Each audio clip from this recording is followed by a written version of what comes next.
All right. What's up, everybody? Thanks for clicking this video. Thanks for tuning in. This is Simon Hill coming to you live from Budapest, Hungary, here with my beautiful wife. Hi, everyone. I'm AKDI from Turkey.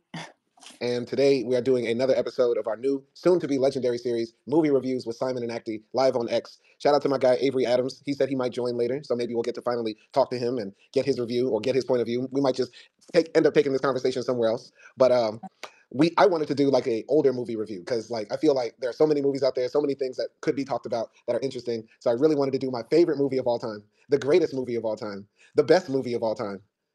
Okay. Jurassic Park. The first Jurassic Park is the greatest movie of all time, and I'm standing on business. Yeah, it is. AKDI, you have to agree. You must agree. First of all, I'm still shocked that you chose Jurassic Park.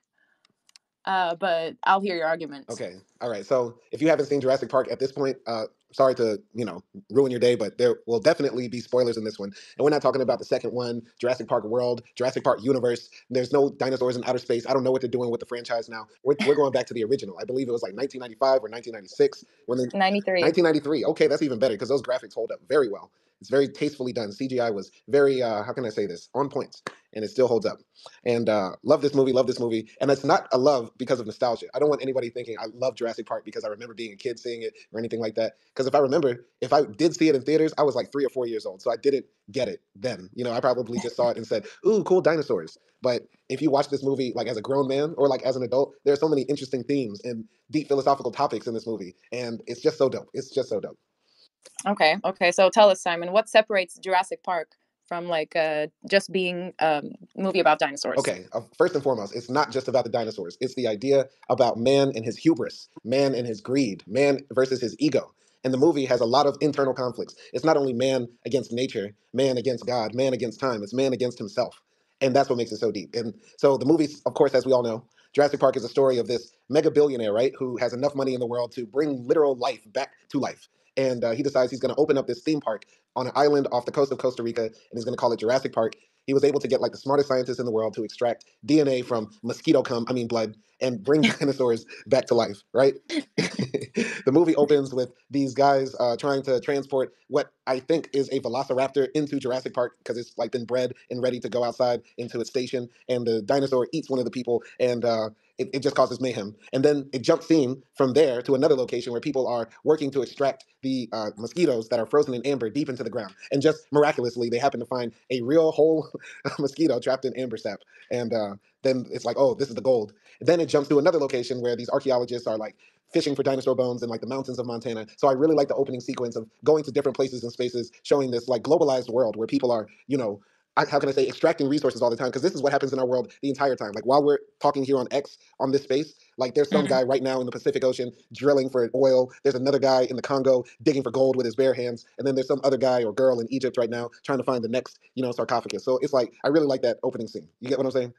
Okay. I mean, that was pretty good, like how you explained it. And I see that. But honestly, the very first scene, like you told, they like know that the dinosaur is there, right? We know it because obviously the movie is named Jurassic Park, and they have a dinosaur on the thing. So we know like there's gonna be dinosaurs. But I just felt like like you show it from the first scene. That to me, like it was just like kind of blew up the surprise a little bit.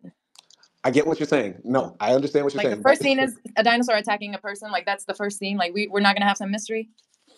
I think it is a mystery because we don't know exactly what it is. Like, of course, everybody knows, like, if you were walking into the movie theaters in 1993, you saw the trailer, you know it's going to be dinosaurs, right? But I'm imagining somebody that didn't know anything about it. We show this movie to, like, some Pakistani kid in the middle of nowhere. He's like, just watch this movie. Just sit down. He's like, what the fuck is this? Who just ate the man? Who just lifted up this man like he was a rag doll and chewed off his leg, and everybody's screaming? You might think it's a monster. Who knows? You get what I'm saying? Like, Okay. I think in some horror movies, you want to hide the monster, right? Like that's what made Jaws so amazing. We never saw the full shark. All you saw was the open mouth every now and then. And it was just the fear of the monster. But I think the beauty of Jurassic Park is that it doesn't make dinosaurs to be mysterious monsters. What it makes to be the monster is man himself. Okay. Yeah. I mean, obviously, yeah, I can see that like sort of theme throughout the movie, and that's a good theme. Like I'll give him that. But yeah. All right. Okay. So after that opening scene of like the first 10 minutes of the movie, these archaeologists are like somewhere in Montana, and we meet the guy. I forgot the character's name, but the doctor, he looks like Indiana Jones. Alan. Yeah, Dr. Allen, whatever, right? He's like modeled after Indiana Jones. It's a Spielberg movie, so of course we have to have like some hyper masculine white man as the main role because it's Spielberg. So we have Han Solo, who's now Han Solo is now an archaeologist. He's explaining to some kid why a velociraptor is the worst thing that ever existed, and he's going to cut open his intestines and eat him while he's alive. Then a helicopter comes, blows the whole archaeological dig up, and then Colonel Sanders hops out of the helicopter, starts drinking whiskey, and says, "Hey, come to my park. They're going to shut it down, but I need a good scientist like you two, really hot botanist, and you, super sexy paleontologist. Come with me to my sexy park." So so they agree because Jeffrey Epstein tells them that he's going to pay for their research for the next 3 years. So they Wow. say, "Yay, let's go to the island, right?" So you're not telling me like that was kind of like cheesy, no? um, no, because it reminded me of like great novels or great short stories, like the most dangerous game. Have you ever read that story? No. Heard of that story? No. Okay, it's a story about these people who get trapped on an island and they're being hunted by millionaires and billionaires, right? Okay. And it's an old story, stuff like that. But it's called The Most Dangerous Game, and it kind of inspired The Hunger Games, by the way. But it Mm. also reminded me of stuff like, I don't know, just those great adventure novels like Robinson Crusoe. Um, it just has that feel. Like Spielberg is very good at capturing that aesthetic, that feel of like harkening back to like those not ancient, but like old time wistful novels that take you to some other land and place in time, and Okay. it's just pure Okay. adventure. Does that make sense? Yeah. Oh, yes, that makes sense. But I do have to say, like, the main character, Dr. Allen, or Hmm. like whatever his name is, he does seem like a jerk. Why? Why does Dr. Like Ellis seem like a jerk? he seems a bit like know-it-all, but yeah, like he seems like one of those people that are, in the beginning of the movie I'm talking about, not like later, but in the Yeah. beginning he does feel like, like he's this guy who's just like trying to boss up to this like little, child. And he does have that sort of oh, I'm an archaeologist type of vibe. But yeah, I don't know. Then later, like, he's okay. Yeah, no, Dr. Allen definitely gives me the impression like he failed all of his students. Like nobody got higher than a C plus in his class. He definitely seems like the guy, who like the hot senior definitely hit on him, and he basically failed her just to like get back because that's the only way he knows how to deal with that sort of pressure. Wow, Uh, okay. he, Dr. Allen, Dr. Allen like reads the encyclopedia for fun. Wow, yeah, definitely. Jerks off to Dino Furry Ew. porn. Dr. Allen definitely was probably like a secret, like, I don't know, man, just a wild boy into like the weirdest fetishes. Like probably like rubbed that Velociraptor. How can I say talon? He rubbed that like on his nipples just to get his Okay, day started. okay, okay. We don't need to go into Dr. Allen's corn history. It's fine.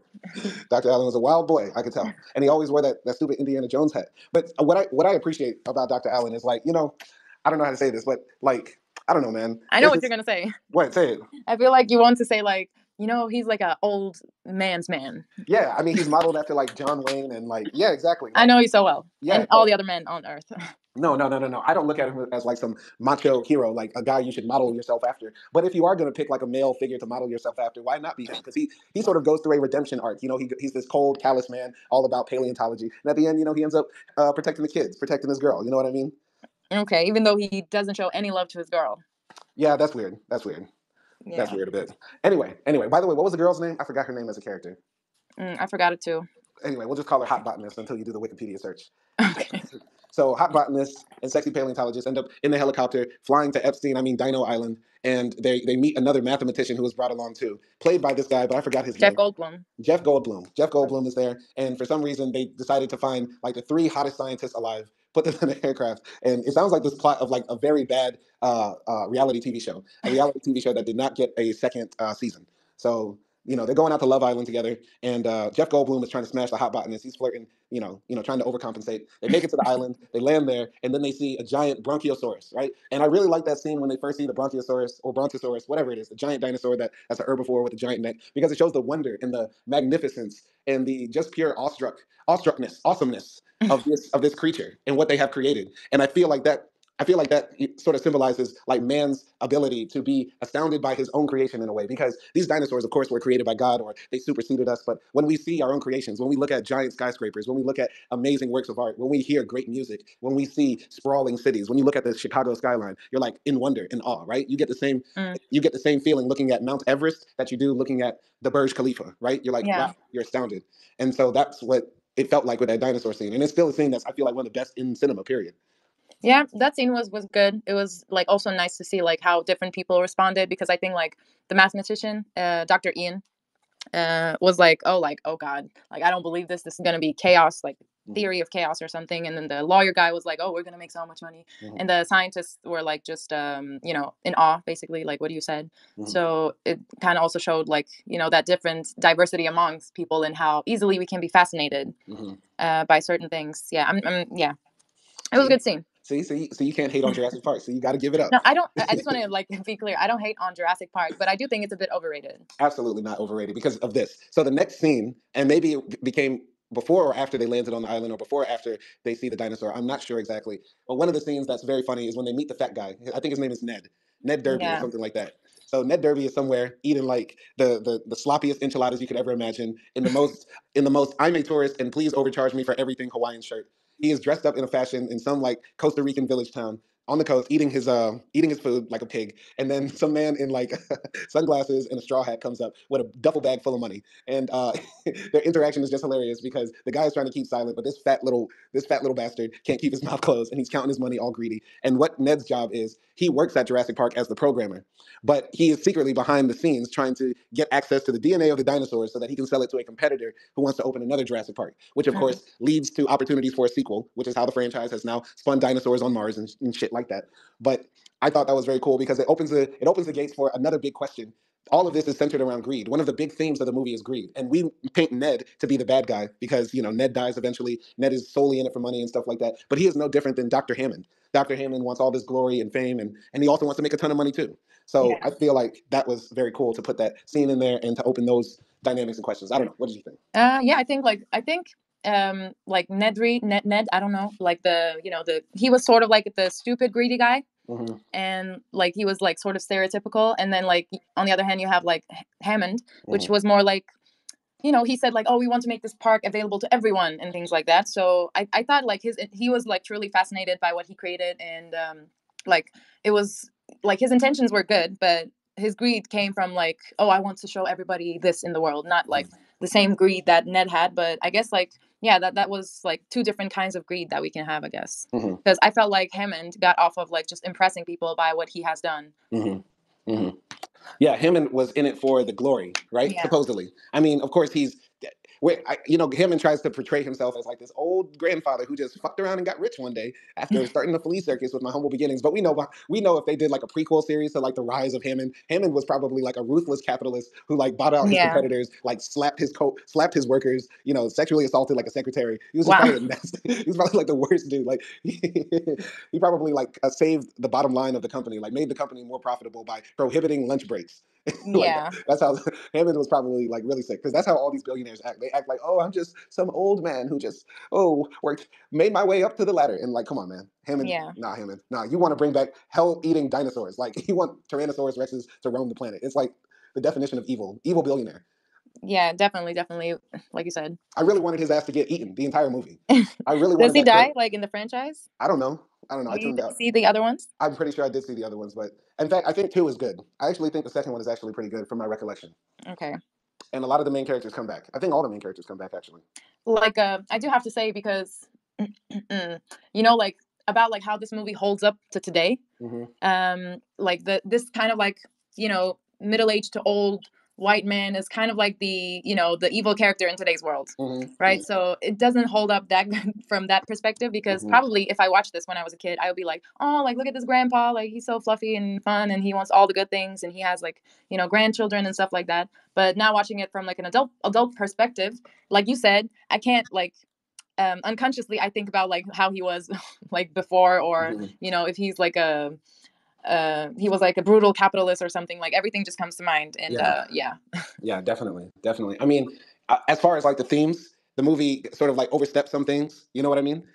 Just in casting alone, like you can never cast a movie nowadays with just an all white main cast. Just put Samuel L. Jackson in a few speaking roles and you'll get away with it. Like you couldn't do that nowadays. That was the 90s, you know what I mean? So it's different, but also with the themes as well. I think generally the movie handled themes of like sexism, misogyny, and stuff like that.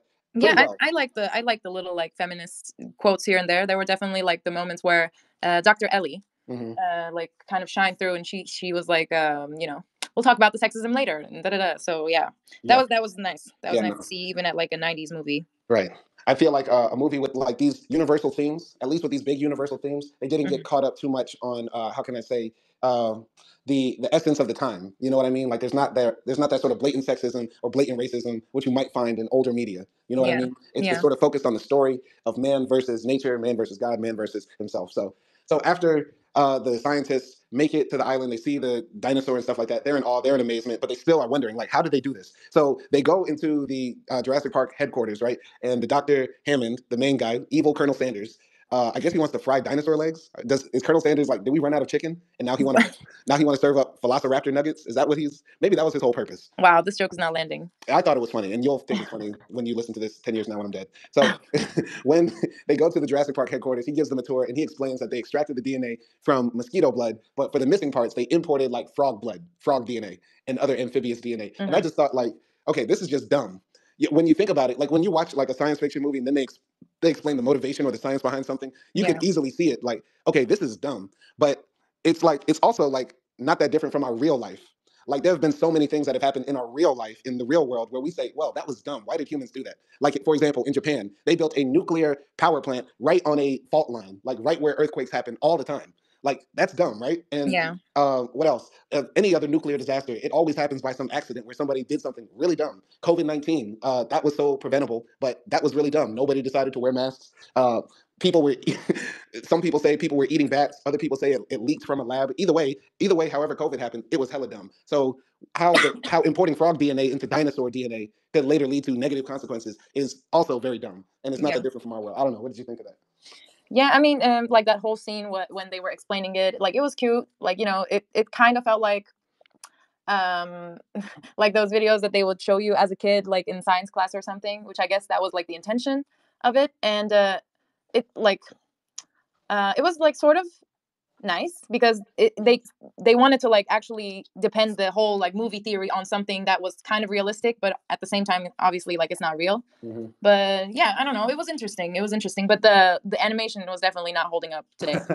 It was very Schoolhouse Rock. It was very Yeah. Looney Tunes. It was very Tom and Jerry. Yeah, I know. That didn't hold up well, but that was for the time. And, it kind of Yeah. brings you back into the time. But the movie doesn't try to be overly, how can I say, like futuristic. Like they didn't come out and have like AI robots like designing the dinosaurs, or they didn't Yeah. have mega supercomputers or anything like that. It seemed somewhat still very real, because in the scene when they're explaining how the dinosaurs are created, they transition to the next scene where they show the scientists in the lab actually doing the stuff, and that still looks like how I would imagine people in a lab trying to bring back dinosaurs would be, right?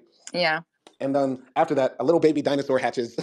And the scientists are asking, well, how do we stop the dinosaurs from spreading all over the world? And the scientist in the lab says, oh, well, they're all female here and they can't reproduce. But, Jeff Goldblum is back there like licking his tongue randomly. I don't know why he kept flicking his fucking tongue the entire movie, like he's some half man, half chameleon. Okay, wait. I have to say, like, Jeff Goldblum stole the show. Like, he was the best character. He was the best actor in the whole movie. And, like, he was definitely, for me at least, more likable than Ellen. So I'm going to give it to him. Like, I really liked his whole vibe and thing that he did.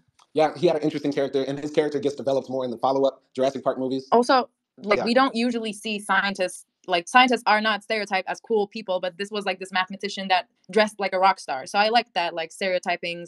Like, it wasn't the stereotype that you would imagine a mathematician would look like. Yeah, I'm pretty sure after Jurassic Park dropped, like at least 3 or 4 scientists got a lot of pussy off of this. Like at least one guy in like getting his PhD in paleontology in like his 3rd year, stressed out about his master's, like ran into some girl at the bar. Is like, oh my god, I love Jurassic Park. Can you take me back? Like I know some pussy just landed in some mathematician's lap. I know it did. Yeah, definitely. Some mathematicians dressed as Jeff Goldblum in Jurassic Park for Halloween, and then For a whole semester. Got a lot of pussy For a whole semester. Yeah. But yeah, so basically they thought the dinosaurs would not be able to reproduce, but Jeff is back there. By the way, what was his character's name? Ian. Ian. Dr. Ian. So Dr. Ian's back there, like life will find a way, and that leads up to like this big, philosophical debate that happens around the table when after they watch the Velociraptors eat like this cow, whatever, they sit down and eat like Chilean bass, and like they have this big debate, and Dr. Hammond is asking everybody around the table, "What do you think? What do you think?" And he asked Dr. Ian, and Dr. Ian's like, you can't be playing God like that. And Dr. Hammond's response is essentially like, "If we can do it, why not?" I mean, that's how you can sum it up, right? Like Dr. Ian was basically saying like, dinosaurs had a chance to live. Natural selection brought them out. Now we're here. There's no reason to play with the timeline of history and play like, God like that. And Hammond's like, well, if we have it, why not do it? What do you think? I think that was like an interesting conversation for real because like he was like dinosaurs and mankind never existed at the same time. So now like at a time like this, how is this going to end up? Like it's going to be chaos. It's going to be destruction in some part. Like, and the other like scientists were like saying, oh, you don't know if you can control them, and how are you gonna like control everything and stuff like that. And Hammond was just like so confident in his like discovery that he didn't really like care what they thought. Right. And Right. he just like kept on pushing them. He was like, you'll see it, it's great, you'll see it. Right. Right. Yeah, I think one of the best quotes in that scene was like Hammond said, I did it because I could, and then the Jeff Goldblum's character said, "Nah, no, you didn't do it because you could. You did it because you could, but you didn't do it because you should, or something like that." He There thinks, was sorry. yeah, go ahead. There was like one plot hole that I was thinking about when I first saw like the dinosaur hatching. Sorry, I should have said this earlier, but Go ahead. I just remembered. And when the dinosaur hatched, the doctor was like holding the dinosaur, like the Hammond guy, and he said like, I was here every time a dinosaur was like born, and they imprint on the first person that they like get in contact with. So they think the first person that they get in contact with is like their caretaker, right? Like their mother. That's what that meant. So like, how come no dinosaurs thinks like when they grown things like Hammond is their mama or something? That's like, a very good point. I was kind of expecting something like that in the story, like along the whole story, but nothing like that came up. And I was like, okay, so why were you like here every time a dinosaur was born? Like, okay, that's just a waste of time, maybe. All right, that's a very good point, and I have two theories about that. Maybe two theories. At the ending scene, when the Tyrannosaurus Rex, breaks in and saves them right before the Velociraptors eat them, maybe Hammond called the T-Rex there and made that happen. Maybe we didn't see it on screen. It's just a theory. My second theory is that maybe Hammond just believes his own bullshit. So he really thinks, oh, the dinosaurs love me because, of course, when you're at that level and you're doing something this big and you have all the money in the world and nobody's telling you no, he thinks even his, half frog, half dinosaur monsters actually do love him. And maybe an even better ending of the movie would have been Hammond walking up to a Tyrannosaurus Rex and saying, "You remember me? I'm Papa, Papa," and the dinosaur just tears his ass up. That would have been great. You just want to see him dead. I really did want to see him dead, but those are my two theories. What do you think? Anything? I mean, I just thought that was kind of like a plot hole, and I thought watching it, okay, maybe something like this happens in the next movie or something, because there were a lot of things that were kind of like left to the next movie. So yeah, but I don't know, like thinking about your theories, I would say like the second one is more probable. Like he's just like, he just thinks that he's the mother of all the dinosaurs. Yeah, when really he's not. He is absolutely not. He is a very tasty snack for a dinosaur willing to really take that risk and eat the big boss, which should have happened.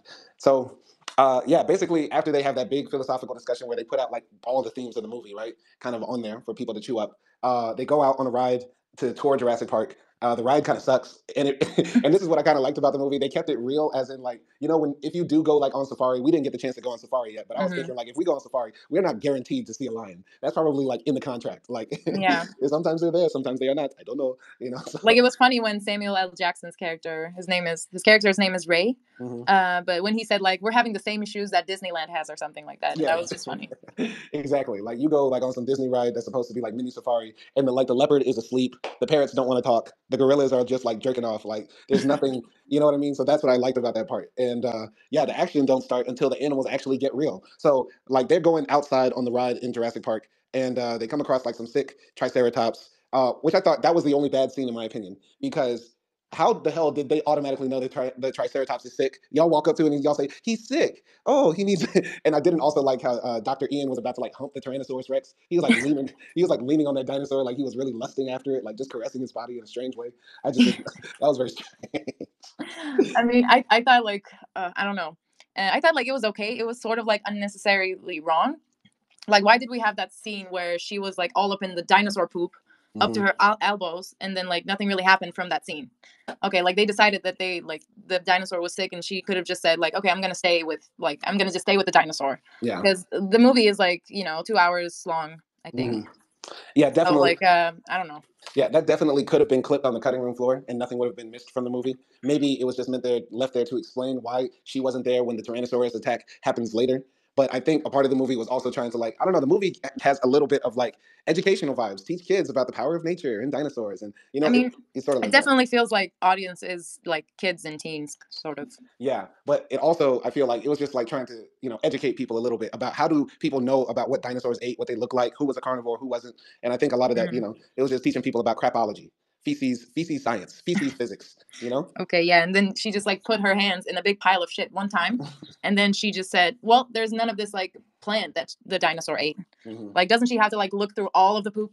Yeah, exactly. So that was kind of dumb. Maybe that's her fetish. I mean, anybody with a PhD is weird. So maybe she just needed an excuse to like delve into some, some shit play. Gross. I'm being real with you, man. I'm being real with you. But anyway, that scene was a bit weird. Meanwhile, Fat Ned is back at the office, fumbling around. He argues with Dr. Hammond about his pay, and he's not getting paid a lot. Looking like the average like 4chan poster, just his hands barely cross over his chest.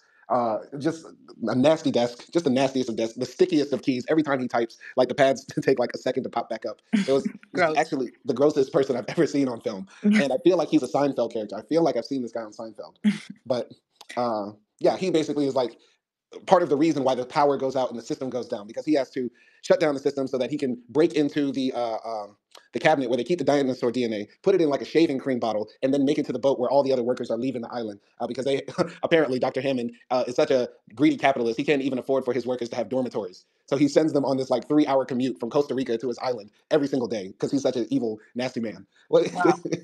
I thought they were going because of the storm. I thought they were going because they had to clock out, and any minute you spend on the island is deducted from your pay. Wow, that's funny.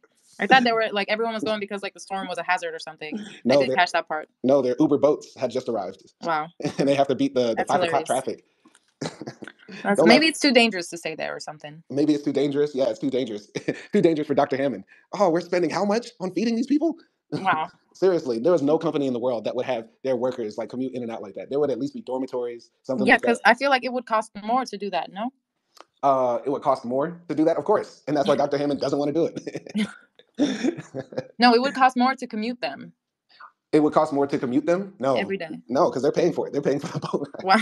Okay. If we think about Jurassic Park, every scene, like that cafeteria where they ate like lunch or dinner, anytime people were eating, that was definitely not a place where like workers were eating. Like the only kitchen and cafeteria in all of Jurassic Park is like meant for guests and like high level officials and stuff like that. There's nothing there, not even for the scientists. Like we don't see any scientists taking a break, eating something other than the bad guy, Nedry. No. Jurassic Park by far has like the worst working conditions in the world. I would worst rather boss ever. Worst boss ever. Worst working conditions ever. I would rather work in an Amazon warehouse pissing in a bottle for 16-hour shifts than work at Jurassic Park. This is bad. This is bad. Anyway, where were we? I forgot where we were. Okay, so yeah, the lady stays with the dinosaur and the big pile of shit.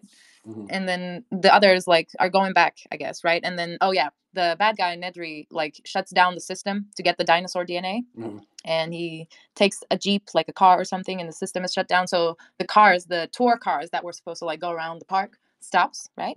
Mm-hmm. And then Nedry is like going down in Jurassic Park, and it's like started to storm or something. Am I missing a scene, or was this like? No, that's about right. Like everything stops at the park. The other characters are afraid too. There's 2 little kids, Hammond's little grandkids, the lawyer and Dr. Ian and Dr. Allen. They're like trapped together, and we don't know where Ellie is. Apparently she's still rolling around in Triceratops poop. So go ahead. Oh yeah, like the bad guy, Nedry. He takes a jeep and then he like shuts down all these like electrical fences that the park has to protect the official building, and also like just dinosaurs attacking people. So there's no electricity in them. So he just goes down to the dock to meet the guy that he was supposed to leave with. But then like he crashes his car and then he gets lost, and then like he gets stuck in like this tree trunk or something like that. And basically he just ends up like getting eaten by he gets eaten, but it's like the dinosaur that blows poison out of like its mouth and makes you blind and paralyzed. Yeah, so the dinosaur blinded him with like black cum, and I'm not gonna lie, like that was one of the scariest scenes I saw when I was a kid. And that dinosaur I think it's called the Basilosaurus or something like that. Yeah. Terrified me because of its little shaking feather things behind its head and the shooting of black ink, and it's so tiny and it looks so cute, but then it's also terrifying. It's like Chucky if Chucky was a dinosaur. Yeah, that was definitely like I think that was the most interesting dinosaur, because T-Rex is like cliche. Mm-hmm. And I wanted to see more of that dinosaur as well. And it was just like only in one scene because, I don't know. But that was a fun scene for me because I like the dinosaur. And yes, it was absolutely like scary and horrible. Yeah. Not only was the cast undiverse, the dinosaurs weren't diverse either. Like the 90s were a crazy time. You could have an all-white cast and only cast like 4 types of dinosaurs. Like there was no representation back then. Like exactly. There was no Transosaurus. No, there were no flying dinosaurs, no swimming dinosaurs, no asexualosaurus, no lesbosaurus. Okay, no. Wait, I didn't even talk about the Negrosaurus. Come on. Wow. There was a very, very limited amount. I'm pretty sure somebody protested behind this movie. I'm pretty sure back then they were like, dinosaurs, like we need representation. Like, okay, Simon, we get it. Simon, if you were a dinosaur from Jurassic Park, which one would you be? In this movie or any movie? In this movie. Definitely one of the dinosaurs that lives and doesn't get shot. No, like which kind? Definitely a flying one. I want to be a flying dinosaur. There wasn't any flying ones in this movie. Really? Yeah. Yeah, that's true. See, no representation. But That's what I said. Okay, in this movie, maybe the T-Rex. T-Rex don't die. But I don't want little arms. If I get little arms, what am I going to do, man? I can't play I video know games. your arms are the best part of your body. Wow, thank you. I They're so appreciate that. sexy. Oh, I appreciate that. But maybe Velociraptor. Velociraptor got arms. He can open doors. He can jump. That's not bad. That's not Okay. bad. Okay. Yeah. Uh, let's see. Well, but if I'm a Velociraptor, then I gotta eat like other dinosaur homies. Maybe like a Bronchiosaurus, because that way I could just be cool and chill with my homies, eating grass all day. Yeah, that's probably what I'll be too. Yeah, we'll be Bronchiosauruses together. Yeah, like nobody want to kill me. Nobody could kill us. We're too Yeah. big. That and also humans don't want to kill me because I'm just cute and I eat grass. Exactly. Yeah, that's the best way to be. All, Yeah. all you got to do is deal with like little kids like pulling on your tail, Yeah. accidentally like stepping on a thumbtack. It's like you're like the golden retriever of dinosaurs. Yeah, you're like killer whales. You know what I mean? Yeah. Okay. Anyway, continue with the story, and I'm just gonna go get a cigarette. Okay, but yeah, the story is like I feel like when Ned dies, that's the beginning of like the second half of the movie, which is Dino Terror, and like the whole movie then becomes like this. It switches genres. It switches from like action slash comedy slash science fiction, and it switches to like almost a horror movie. And it's terrifying how the dinosaurs are just so overpowering, and you can't even think of any way to actually beat them. In other horror movies, you see the monster, the demon, or something like that, and you can think of ways that they can be defeated. But the dinosaurs are just so overwhelmingly large, terrifying, overpowering in humans when we are stripped of our technology, that the dinosaurs seem like unstoppable forces of nature. And it's like you're watching a movie where people have to find a way to stop a tsunami, stop an earthquake. Like, what can you really do against a Tyrannosaurus when you don't have guns, when it's just you? You know what I mean? It's like such a terrifying feeling. Yeah. And, yeah. But I feel like that was also one of the plot holes in the movie because like how come you have like this technology? Obviously, like it's science and it's not the same as like art of war, right? Or like engineering of like war machines and stuff like that. But how are you gonna have all these dinosaurs and you don't even have like one gun or weapon or whatever like that a human can carry that have the possibility of like at least injuring the dinosaur so that you have time when if something goes wrong. Right. It's like they didn't have like anything to like basically fight with. And they only have electrical fence. Like what if the electric goes out? Right. I think there's two reasons for that. Maybe number one, we have to remember that the dinosaurs were meant to be there to make money, and probably making one dinosaur was at least a few million just to get it the You know what I mean? So the last thing that they would want to do is just shoot a dinosaur. I think they would rather have one of their workers die than actually kill one of the dinosaurs. Like I'm pretty sure the Velociraptor that ate that man at the beginning of the movie, like still was at the end of the movie. That was one of the Velociraptors still living. Like yeah, but like aren't the dinosaurs created? So like you can create more if you want.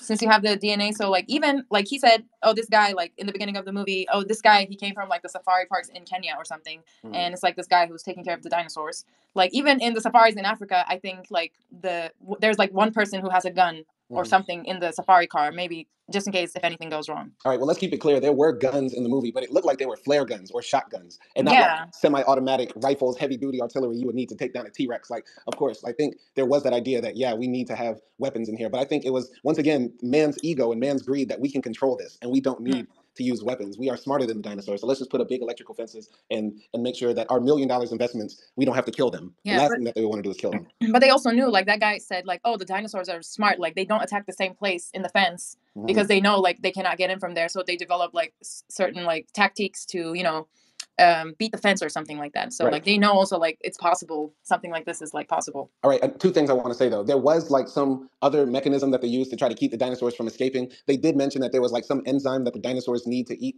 and only they have access to it. They took that out of their DNA. So naturally if the dinosaurs did want to escape, they would die in like a matter of hours or something. And on top of that, they did use the idea that they are female, so they cannot reproduce. But that's ridiculous because, number one, some amphibians reproduce asexually, right? Like we don't need sexual reproduction. Here's your representation, Simon. Okay, burn. Okay, I got that. I walked into that one. Okay. But they tried to do some measures to protect themselves from the dinosaurs. But I also think this goes back to your idea about Hammond being there for the birth of every dinosaur, right? He probably thought, I'm the papa and not one of you will kill my kids. So we're not going to have guns on the island, all right? Yeah, Hammond was like a sassy, like, drag queen who's also the mother of a house. Yeah, he probably named all the dinosaurs. Like, you are Sparkle, you are Thunderclap. Yeah. Right. So I don't know. In the House of Jurassic, Hammond is the queen, and no guns allowed. No guns in the house. Right. I'm pretty sure they really didn't want to do that. I forgot exactly where we were in the movie, but basically the rest of the movie just becomes escape from the dinosaurs and watching a few people get killed. And when we think about it, the body count isn't even really that high. Who dies? The lawyer dies, Ned dies, and Sam Jackson dies. Maybe like maximum 5 people. Yeah, I literally named only 3 people. Like the security guys in the beginning dies. The security guy at the beginning dies, and also the hunter dies. Trying to do stuff like make it back to base and reconnect and escape the dinosaur terror and stuff like that. Yeah. And So yeah, go ahead. yeah, like Alan is like out there with two kids, and he survives like the T-Rex somehow, and then they come back to the base, and at the same time at the base they're trying to like bring back the electricity in the system. So they shut it down completely, and then they like restart it basically. And then when the kids and Ellen come to the base, like there are dinosaurs there, the little T-Rexes. I don't know. Velociraptors. Velociraptors. Sorry, I'm not good with dinosaur names. It's okay. But yeah, those are there, so they attack them and stuff like that. And then yeah, like that was my biggest issue with this movie. There was no climax. Oh yes, there is. Don't do that. Don't do that. It has one of the best What climaxes scene ever. is the climax? The All scene right. where they fight the velociraptors in the kitchen? Is that the climax? Like Okay. The climax is the number one, the victory of nature, but also man accepting his loss of nature and his inability to control it. yeah, So but go ahead. not the theme, like the moment of climax in the movie. I felt because I kept on like waiting for that moment where they're gonna face the T-Rex again, or like there's gonna be some sort of like big fight or something like that. Like and I just felt like that never came. I think the climax is that the movie doesn't make, once again, the T-Rex the villain. It's so easy to say, oh, the T-Rex tried to eat the kids earlier, so let's get back at the T-Rex by killing him or eating him. I don't know, somehow. But instead, what happens is that the T-Rex comes in at the right moment, at the right time, when the Velociraptors are about to eat all of our heroes who we've been rooting for. And the T-Rex decides to eat the little dinosaurs. And the T-Rex is able to be triumphant and bask in its glory as a force of nature. And man, the characters are able to run away and accept that they can't get in the way of nature. So it's like I feel like the climax is a happy ending, sort of. It's a happy ending for all parties involved because Hammond realizes that Hammond gets all right. Alan gets in the car and says, "I don't endorse your park. You were asking me to endorse your park. I can't do it." Hammond says, "I agree. I don't fuck with this shit either. This was dumb."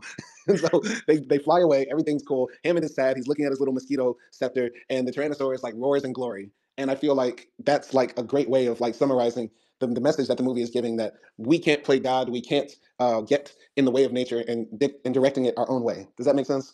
Yeah, I mean, yeah, I don't know. It's just it was a bit underwhelming because like I felt like the most action-filled moment happened when Alan and the kids were like fighting the T-Rex. And then after that it was like sort of like, I don't know, it was like small like action scenes here and there, and then because the T-Rex scene was like so in the beginning of the movie, I thought, okay, so this wasn't the climax. This isn't like the big event that's going to happen. And then like sort of I felt like that big event never came. And then the ending was also a bit overwhelming, but I do understand because they want to make a sequel, so they didn't like, Like nuke resolve the island. everything. What do you want them to do? Like Hiroshima, Jurassic Park, just blow the whole thing up? No, like I don't want them to like kill the dinosaurs or something like that, but I don't know, like I was just expecting that scary like scene, I guess, because that happened in the beginning of the movie when they first encountered like the T-Rex. I mean, you don't think the kitchen scene with the kids and the Velociraptors was scary? Because that's to me one of the scariest scenes. Yeah, I mean, if you're a kid. No, I still felt dread. I felt that dread, man. I felt that terror. Yeah, yeah, I guess. But at the same time, I was thinking like, why did you leave the kids alone? Like you did all this heroic stuff for them, climb the tree, all of this, and then like you just said, okay, well here I am, so I'll just leave you two alone. Just be safe here. What Man, when they just like escape death from a T-Rex? man, it's a white movie. Of course they're gonna split up. That's what white people do in the movie. Okay, guys, we're gonna split up. I was like, how are you doing this? I'm just gonna chalk that up to the caucasity of the cast. And I won't say anything about that. But I'll just say this. One thing that I really liked about the scary moments of this movie is that they let it breathe. Jurassic Park has one of the most like iconic theme songs, right? And I think it was made by one of the best scorers of movies, right? He did the theme for Star Wars and also for Jurassic Park. And dun, dun, dun, dun, dun, dun, dun, dun, dun. That's amazing, right? We love that scene. We love that scene when it cuts to that when they fly to the island. But the terror scenes are just pure silence. There's no other sound than the roar of these dinosaurs and stuff like that. And one of the best scenes is when the kids are eating ice cream or whatever. And you know how you said that little girl was always like screaming and stuff? Yeah. When she doesn't scream, when she realizes there's like a silhouette of a velociraptor behind her brother, that was terrifying. That was masterful. That was chilling. How they just stopped and they just knew like we are in trouble. And it was just like dead silent. You get what I'm saying? It was kind of an uneasy silence. I really like that. And the same thing applies also to the silence when they were in the kitchen scene, and all you hear is the clanging of the pots and the pans, and the velociraptors are like just whiling and screaming, and they're so human like too. They can open doors. They have like thumbs. They're like they text on Yeah, Instagram that like was where you at. silly. That was No, it's not silly. silly. It's true. They like these dinosaurs really were smart. Okay. Just okay, It felt like how cats can open doors and stuff like that. It kind of felt like that. man. Imagine if a tiger or a lion could open the door. Yeah, like I don't know, that's not gonna happen. So I don't know, because like they're so bulky and chunky. Like I felt hard to believe that the dinosaur opened the door. Man, he opened the door. They really could open doors. So they say they had thumbs. They had thumbs and long thumbnails. I guess. No, like I understand. Like I was looking at like some of the reviews and comments and stuff like that, and most people said like, you know, before Jurassic Park we didn't like have dinosaurs on the screen. Of course, after that people made it, and like now I see it. It's a bit like, you know, I can understand like it would be a bit underwhelming, maybe the CGI and everything, because I've seen like, you know, masterfully, and also because of technology, really good, like well done effects and stuff like that. But I can understand like for that time it was really dope and really realistic. Like I've read people were like, when I saw that stuff like on the big screen in 1993, I felt like the dinosaur was like right there with me. Imagine seeing that in IMAX. You know, Yeah. that's crazy. I mean, once again, I don't love this movie for nostalgia. I don't care about 1993. I don't care about classic cinema.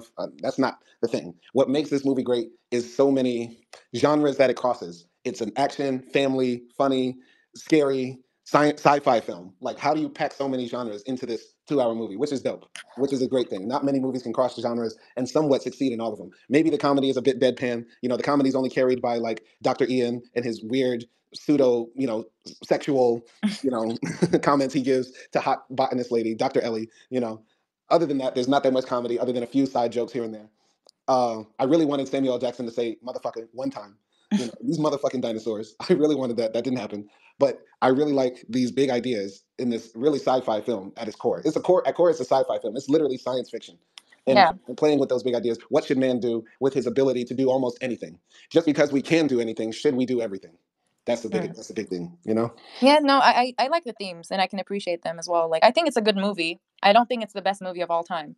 But obviously everybody has their own favorites, right? So like because when I think of like movies like this, I remember the first time like you showed me Planet of the Apes. Mm-hmm. And I was so blown away by that movie because I never thought of watching that movie, and I thought it was kind of like cheesy science fiction and all of that. But I really like that movie. I fell in love with the monkeys in it.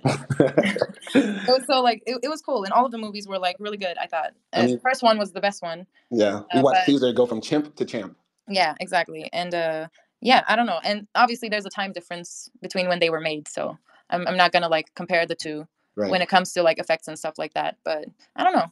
Maybe like I would feel like they would go into the same category, and when they do, I would choose like Planet of the Apes to be a better movie. Man, I just feel like there are very few movies that you can play to different audiences and it works. You know, Mm. like you could easily say Jurassic Park is a kids movie, but then at the same time, you could also say it's an adult movie or a movie for teens or even for older people. Like you can come back to this movie and draw so many different things by analyzing it from different angles. Like, is what Ned was doing really bad? You know, because think about it. On Ned's computer, right, he had Oppenheimer, right? Yeah. Oppenheimer is a man who created something that now puts a threat over all of our lives. We now live with this permanent threat that we could all die.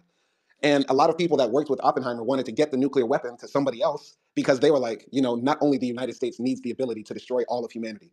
Mm. So maybe Ned was thinking like that, like, you know, Hammond thinks he's Oppenheimer, but who knows what the notes were next to the Oppenheimer picture? You get what I'm saying? Mm. So maybe Ned was trying to spread out this risk so that we wouldn't have this world where only one man had all this power. And then if you think about it from Hammond's perspective, Hammond is like, he wants to bring parts of the world back because he made an argument that said, if I had brought back to life, I don't know, condors or white rhinos or something like that, you wouldn't have any problem with that on this island, but you have a problem with me bringing back dinosaurs. And I want to show people that we have the ability now to not only bring back dinosaurs, but really change our world and help ecology. So there's like an argument and a way to analyze this movie from so many different perspectives. And it's a great movie to show to kids, to adults. You can watch it as a family. You can watch it by yourself. It's like an all-purpose great film. And that's why it's the best movie of all motherfucking time. I'm sorry, Okay. Taylor. I'm sorry, Taylor. Who's Taylor? I'm sorry, Taylor. But Spielberg got the best movie of all time. Shrug. Oh, wow. Okay. No, I definitely get your argument. Like there are like very good themes, and that Oppenheimer like picture was also like a smart, very like from the perspective of the director, it was like very smart thing to like put there, like little symbols and signals and stuff like that. So yeah, like I said, I think it's still a good movie. I don't think it's a bad movie, and like I would, you know, recommend. I would like want my kid to watch it and stuff like that. Yeah. 10 out of 10. The only score that's acceptable. Okay, so I guess I won't give my score. No, what's your score? My score is 8. 8? Yeah. Why? Why an 8? What is missing? What the fuck is Because missing? okay, like I said, I felt like I was underwhelmed by the climax of the movie. Because I kept on waiting for like something bigger to happen, I guess. That was like one point, and then there were also like some plot holes, plus certain bits of the movie that's not like how do I say this? Relevant? Like, yeah, holding up in today's Mm-hmm. world, like, so 0.5 from that, and then 0.5 from that, so that's another one score, so that would be 8. Yeah. Is Dr. Ellie a feminist icon? Definitely, she was pretty cool. Like, she was like, also after Jeff Goldblum, she was my favorite character. Yeah. Yeah, she did her thing. She did her thing. She wasn't annoying, It's not like she was like needlessly screaming. She like held her own, stood on business. She was Yeah. doing her thing. Is Dr. Ellie a sex symbol? No. Okay. She's not like the Princess Leia, I guess. No. Okay. No.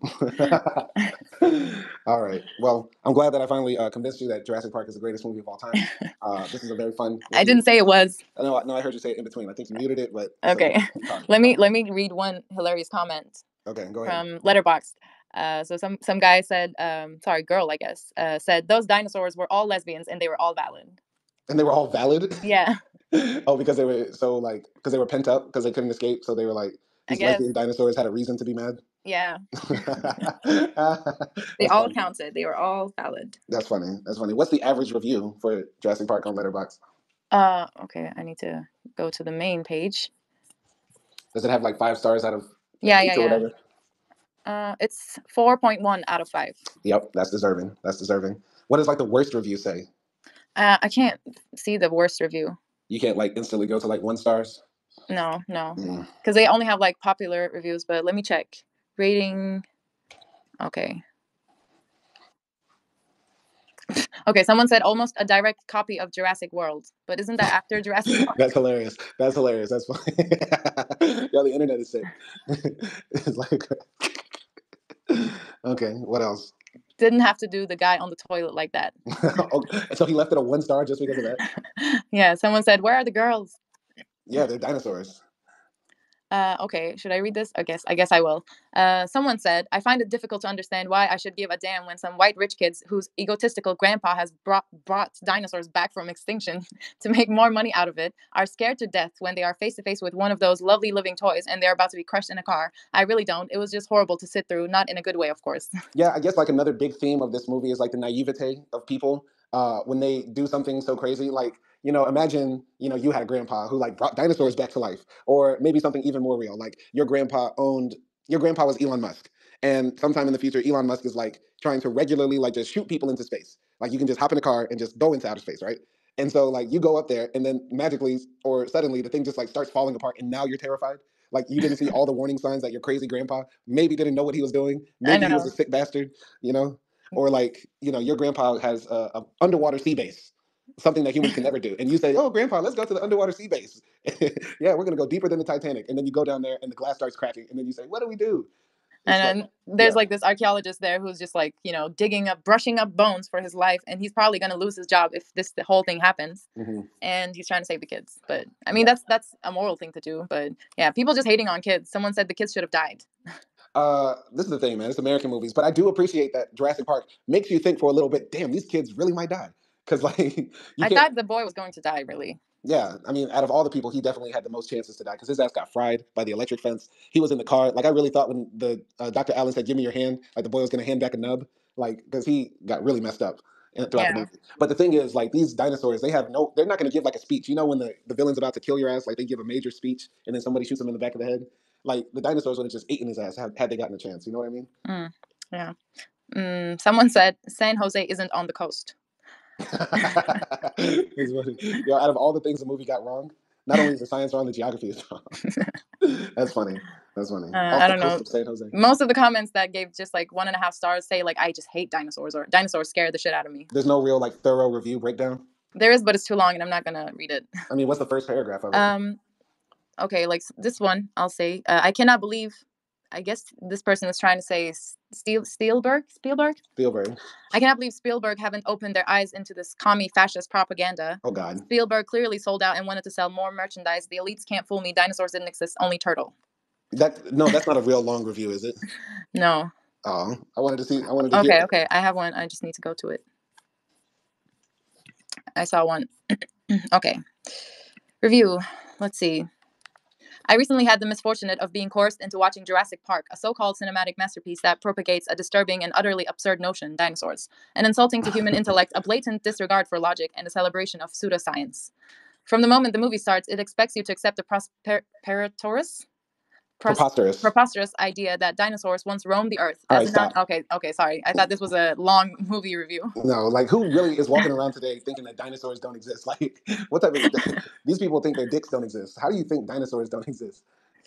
I know. Okay, sorry. I thought that was actually like a valid movie. And who would actually take time out of their day, like, to write that up? Like, keep that thought Okay, in your head. okay. Someone gave 2 stars. Hmm. He said none of the characters are scared enough of these dangerous creatures or intelligent enough to really try and stop this madness. Jeff Goldblum tries, but he's too passive and cool to really make much of an effort. He's pure sex without the family instinct that leads one to protect his mates.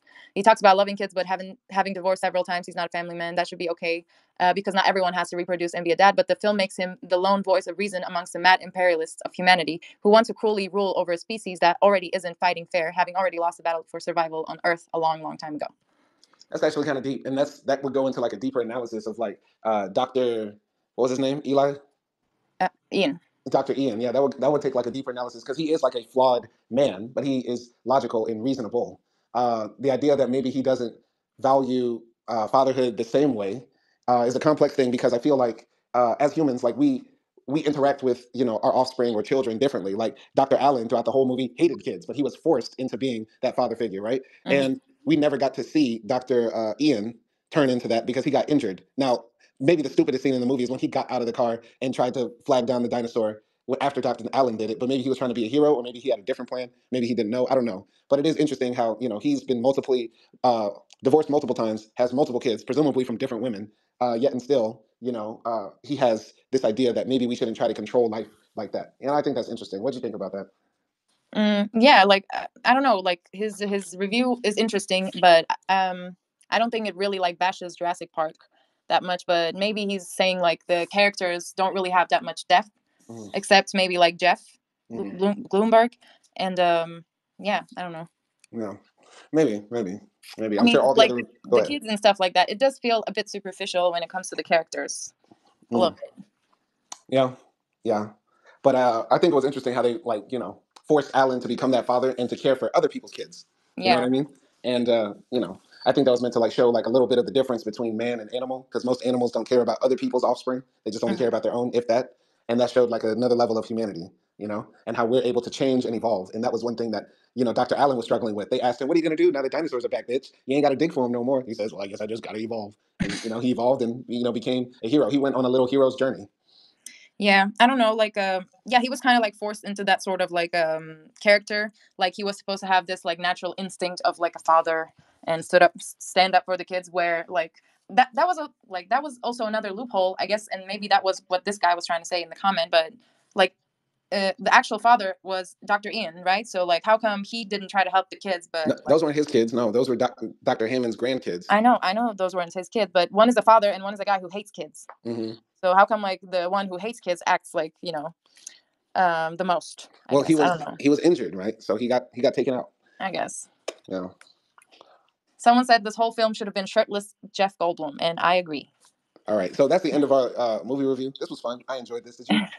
Yeah, I did. Absolutely. Greatest movie of all time. You're gonna pick the next one that we'll review. Greatest movie of all time. And I Okay. will argue with you that it's not.